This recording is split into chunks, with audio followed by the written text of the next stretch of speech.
tym jest, że wiesz, że sama jakby idea poszukiwań przy pomocy aparatu państwowego i aparatu wojskowego bardzo fajnie tutaj zagrała, nie? I tutaj mamy bohatera, który jakby sobie z tym radzi i anglosaskiego i to bardzo, bardzo fajna sprawa była. Natomiast wracając jeszcze do samego tego obiektu, do przedmiotu, do zabytku, arka istniała i nie wiemy, bo faktycznie jest to coś, co nie jest wykluczone, że istnieje nadal, że jest gdzieś ukryte, prawda? Bo tam była sytuacja taka, że z opisów wynika, że arka znajduje się w Jerozolimie do najazdu przez Babilończyków, o ile dobrze pamiętam, prawda? VI-VII wiek przed naszą erą. Jerozolima jest zajęta, ludność jest jakby w niewolę zamrana w większości pewnie.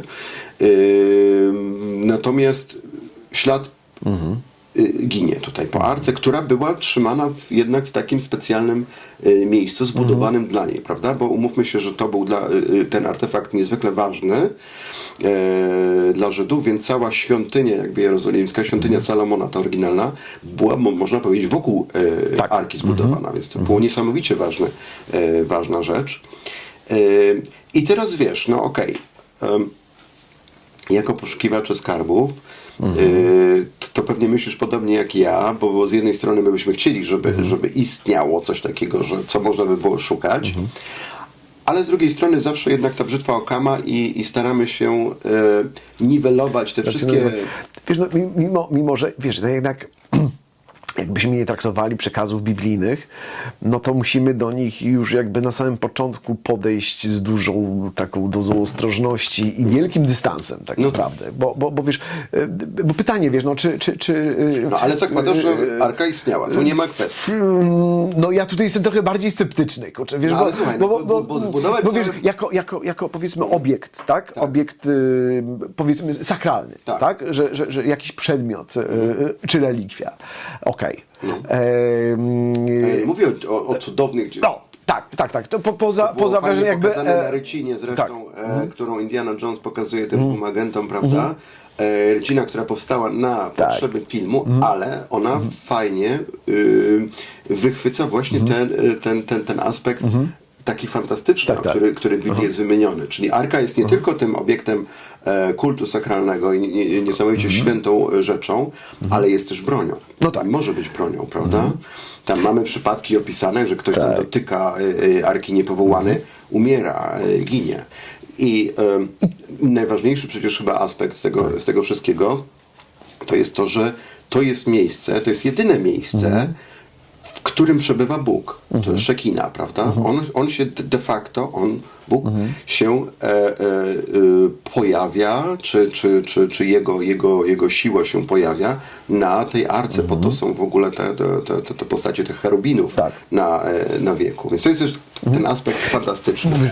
Te właściwości nadzwyczajne, bo tu mam wątpliwości co do nich, ale jest przecież niezwykle interesujący i taki racjonalizujący jakby wątek, te właściwości właśnie.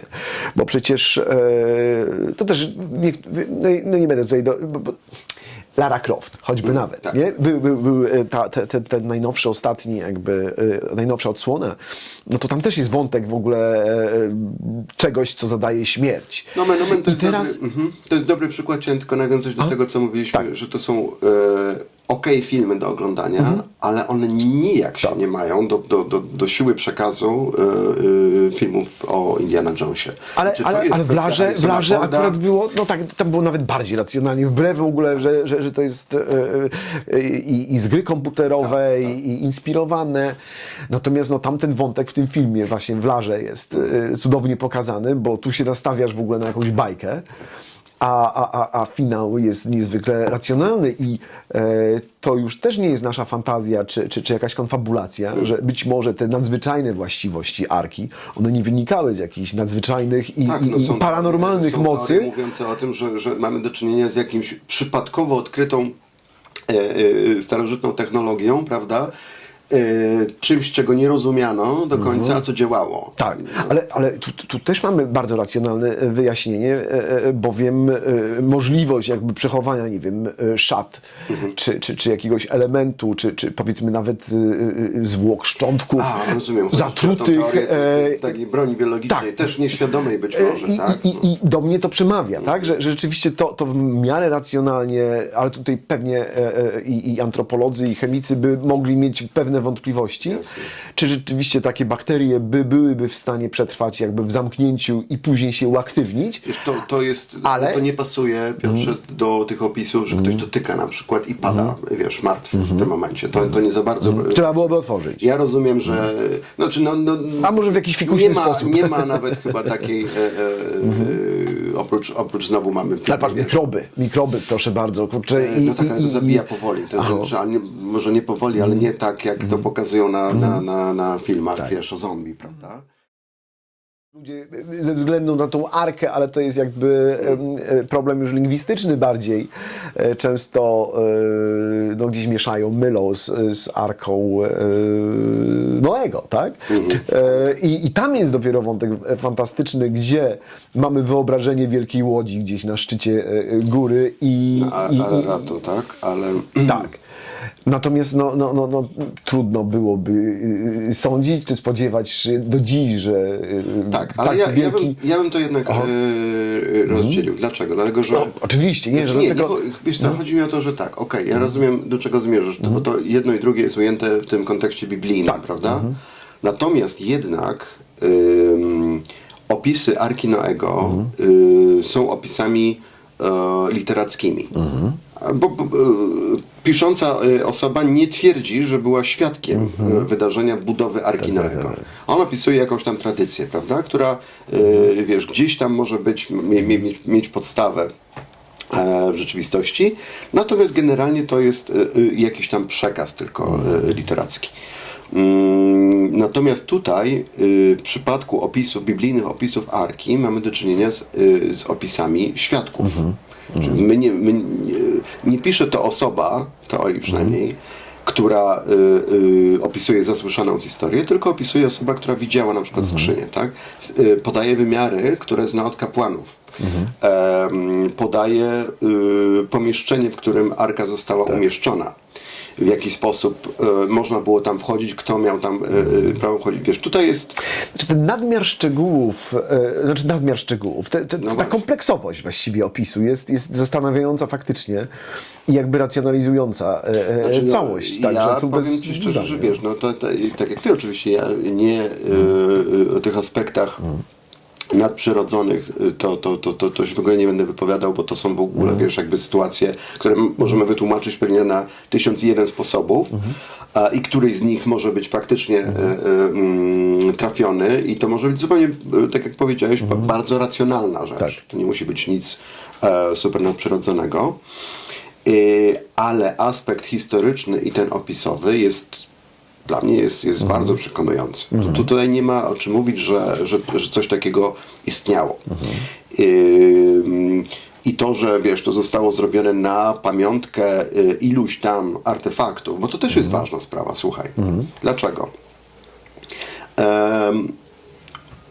Odbiegnę na moment dosłownie od filmów o Indiana Jonesie, ale pamiętasz, jeden z naszych projektów wciąż gdzieś tam się tlący, to są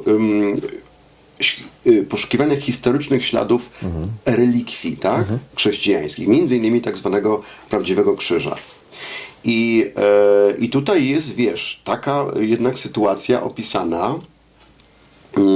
Często się spotykam właśnie z takimi opiniami historyków, że chrześcijanie nie mieli tradycji, że nie ma tak naprawdę tych relikwii pierwszych, z pierwszego tego okresu, tuż po ukrzyżowaniu i te pierwsze lata chrześcijaństwa, nie powinno być relikwii, dlatego że nie było takiej tradycji.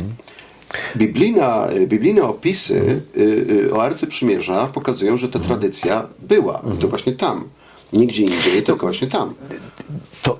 No, obaj się z tym zetknęliśmy i obaj to rozumiemy, że większość jakby tej tradycji relikwiowej chrześcijaństwa, no jednak wywodzi się od świętej Heleny. I to ona przecież rzeczywiście jakby wprowadziła to późniejsze szaleństwo i zapoczątkowała. Ale to widzisz, to tutaj A tam nie było mowy o Arce to Przymierza. jest właśnie, nie, ale to jest To zresztą nie ta tradycja. co, jest co ta wyciągają historycy, że to jest właśnie, jak ty mówisz, od świętej Heleny i dlatego to jest bardziej późniejsza w ogóle sprawa. Natomiast nie było tradycji. Czy to też jest chyba nowotestamentowa, tak? Bo jakby to Tak, jako oczywiście. chrześcijaństwo nas to interesowało. Stary Testament jednak nie był No aż tak, ale mocno... chrześcijanie nie spadli z księżyca. To byli Żydzi początkowo, którzy jakby adaptowali swoją religię, zmieniali to wszystko Ewoluowali, stopniowo. tak jest. Natomiast jeżeli mówimy o Arce Przymierza, która jest taką kluczowym artefaktem, że wokół niej powstaje najświętsze, zresztą nazywane Święty Świętym, prawda? I najświętsza świątynia Salomona, świątynia jerozolimska. I w Arce są przechowywane, bo nie tylko to mają być kamienne tablice Mojżesza, ale też i laska Aarona. I tam jest jeszcze kilka podobnych artefaktów takich ważnych. A to pokazuje nam, że ta tradycja zbierania relikwii jakichś, istotnych artefaktów religijnych, ona istniała. Ona Przedchrześcijańska, absolutnie, tak. Absolutnie przedchrześcijańska, więc wiesz, więc niekoniecznie jest tak, że wymyślili to Rzymianie, wymyśliła to Helena, matka Konstantyna Wielkiego i to się stąd wzięło. Tylko po prostu ta tradycja gdzieś tam funkcjonowała. A to z kolei może oznaczać, że faktycznie po ukrzyżowaniu były osoby, które zadały sobie ten trud do tego, żeby kilka takich relikwi zachować. Absolutnie. Skoro był to przywódca sekty, która się tworzyła, budowała, prawda? To mamy znowu do czynienia z tworzącym się kultem i ktoś mógł w taki sposób podejść. Nie wymyślił sobie przecież tego, tylko działał zgodnie z tradycją, której się wychował. Przechowywania świętych artefaktów. Więc Czyli tutaj... co, święta Helena, no bo możemy to dwojako rozumieć, tak? Że troszeczkę jako taka, to twoja opowieść zresztą jest, że mówiłeś, że święta Helena pojechała do Ziemi Świętej, zapytała się, gdzie ten krzyż? No to jak gdzie pani? No ten krzyż jest tutaj, a to wzgórze. A, No bo, no na to pewno, tu. bo na pewno ich I wiesz, chcieli, i to tak chcieli trochę pomagać. my trywializujemy to w tym momencie, ale być może tak to pewnie wyglądało.